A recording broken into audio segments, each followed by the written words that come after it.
ఇతర జట్ల ప్రధాన కోచ్లంతా ల్యాప్టాప్స్, ట్యాబ్స్ లో ప్రత్యర్థి బలాబలాలను చూస్తూ గణాంకాలు పరిశీలిస్తూ ప్రణాళికలు రచిస్తుంటారు.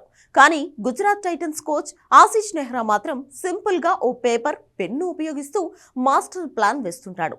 ప్రత్యర్థులను ఉపయోగించడానికి టెక్నాలజీ, స్టాట్స్ అవసరం లేదని ఎన్నోసార్లు నిరూపించాడు. అయితే ఇటీవల జరిగిన వేలంలో నెహ్రా వ్యూహాలు మరింత భిన్నంగా సాగాయి.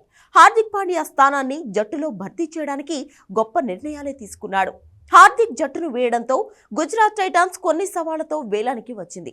పేస్ వేసే ఆల్రౌండర్తో పాటు భారత్ వికెట్ కీపర్, బ్యాకప్ పేసర్ల కోసం వేలంలో బరిలోకి దిగింది. ఈ నేపథ్యంలో మిచెల్ స్టార్క్ కోసం కోల్కతాతో తీవ్రంగా పోటీ పడింది. కానీ స్టార్క్ ను దక్కించుకోలేకపోయింది.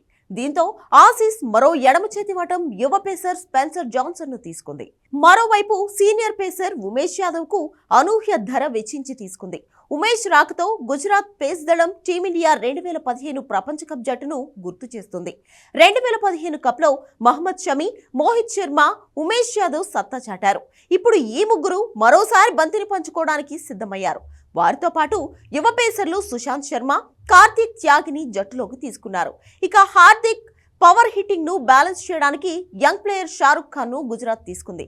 షారుఖ్ మంచి హిట్టర్. అలాగే ఆఫ్ఘనిస్తాన్ ఆటగాడు అజ్మతుల్లా ఒమర్ జాయ్ ను కూడా సొంతం చేసుకుంది. Jharkhand wicket keeper robin Minz ను జట్టులో చేర్చి బ్యాటింగ్ ను మరింత బలోపేతం చేసుకుంది.